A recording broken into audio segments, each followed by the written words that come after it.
The text came at 11 p.m. You up? Just want a quickie. In and out. 20 minutes max. I stared at the message from Beck, my on-again off-again hookup who specialized in keeping things casual. We'd been doing this dance for 2 months. Late-night texts, fast encounters, no strings attached. He'd made the rules clear from the start. Quick, physical, meaningless. If you're enjoying this story so far, make sure to hit that like button and subscribe to the channel for more intense romance stories that'll have you hooked from the first line. Sure. Come over, I texted back. He showed up 15 minutes later in gym shorts and a hoodie, looking like he'd just rolled out of bed, which he probably had. Beck was efficient about these things. No romance, no foreplay beyond the necessary. Just scratching an itch and leaving. 20 minutes, he said as he stepped inside, already pulling off his hoodie. I've got an early meeting. Whatever you need, I said, trying to ignore the way my heart sped up whenever he was near. We'd done this enough times that we had a routine. My bedroom, minimal talking, efficient release. But tonight something was different. Maybe it was the way he kissed me. Slower than usual, more intentional. Maybe it was how his hands lingered on my skin instead of rushing toward the goal. Maybe it was the way he looked at me in the dim light, like he was seeing something he'd been trying not to notice. Just a quickie, he reminded himself, even as he took his time undressing me. Right? Quick. But it wasn't quick. 20 minutes passed, then 40, then an hour. Every time it seemed like we were done, like he was about to pull away and leave, something would shift. He'd kiss me again, touch me again, pull me closer instead of letting go.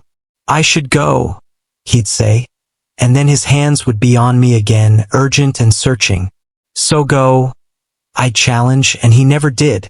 By 2 a.m. we'd made love 3 times, and he was still in my bed, his body curved against mine, his breathing finally steady. This wasn't supposed to happen, he said quietly. What wasn't? This. Staying. Wanting to stay. He traced patterns on my chest. It was supposed to be quick. In and out. No feelings. You keep saying that. Because I mean it. I can't do the relationship thing. I'm not built for it. Then why are you still here? He was quiet for a long moment. Then, because leaving feels wrong. Because every time I tell myself this is the last time, I end up wanting more. Because you make me feel things I'm not supposed to feel. I turned to face him. What things? Safe. Seen. Like I matter beyond just my body. His voice cracked slightly. I came here for a quickie. And now it's 2 a.m. and I'm having feelings. And I don't know what to do with that. You could try not fighting it. And then what? We become something? We try to make this real. That's terrifying. More terrifying than pretending you don't care? He kissed me instead of answering, and we made love again. Slower this time, more vulnerable. When we finished, he held me like he was afraid I'd disappear. By 4 a.m. we were tangled together, talking about everything and nothing. His childhood, my dreams, the things we'd never shared because sharing meant caring meant risking something. Tell me about your first love, I said. Never had one. I've always kept things casual. Safe. Safe from what? From this. From feeling too much.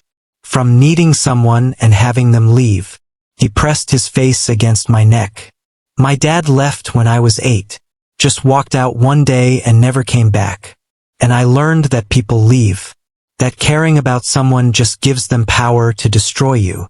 So you keep everyone at arm's length. Yeah. 20-minute quickies.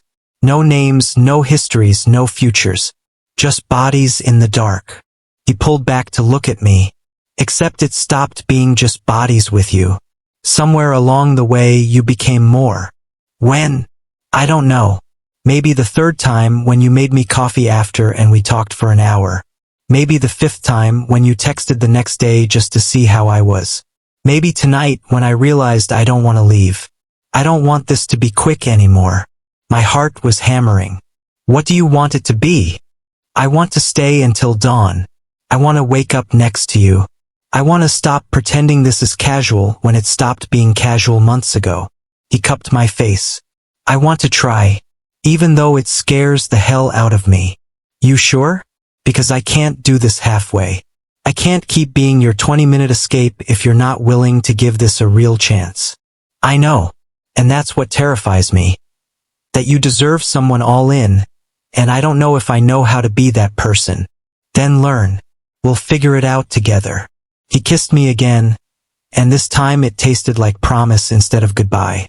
We made love once more as the sky began to lighten. And this time there was no pretense, no walls, no lies about what this was. When dawn finally broke, painting my room in shades of gold and pink, Beck was still there, still holding me, still choosing to stay. So much for a quickie, I said. He laughed softly. Yeah, worst quickie ever. Best night of my life. What happens now? Now we try. We see if I can learn to be the person you deserve. We take it slow or fast or whatever feels right. We stop pretending this is nothing. And if you get scared, then I stay anyway. I'm done running. He kissed my forehead. You're worth the risk. This is worth the risk. As the sun rose fully, we lay there together, no longer counting minutes or calculating exits. Just two people who'd stumbled into something real while pretending they wanted something meaningless. Beck said just a quickie and kept going till dawn. And in those hours between midnight and morning, we discovered that sometimes the best things happen when you stop watching the clock and start paying attention to your heart. Sometimes the quickest encounters turn into the longest nights. Sometimes casual becomes profound. And sometimes the person you think you only want for 20 minutes becomes the person you want for a lifetime.